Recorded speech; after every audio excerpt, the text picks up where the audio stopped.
দেরিতে পরীক্ষা কেন্দ্রে পৌঁছেছিলেন কলেজ ছাত্রী, কিন্তু গেট বন্ধ করে দেন রক্ষীরা।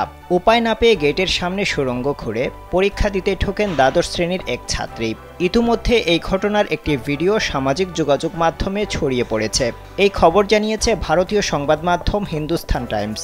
ভিডিওতে দেখা যায় একটি কলেজে দ্বাদশ শ্রেণীর পরীক্ষা শুরু হয়েছে। কলেজের গেট বন্ধ করে দিয়েছে কলেজ কর্তৃপক্ষ। গেটের বাইরে অভিভাবকদের জটলা।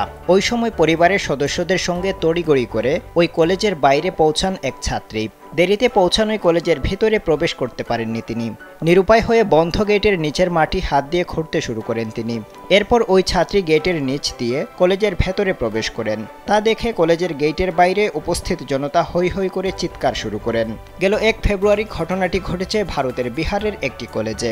এই ভিডিও প্রকাশ্যে আসার পর অনেকে ওই ছাত্রীর উপস্থিত বুদ্ধির প্রশংসা করেছেন, আবার অনেকে বিহারের শিক্ষা ব্যবস্থার চিত্র নিয়ে প্রশ্ন তুলেছেন।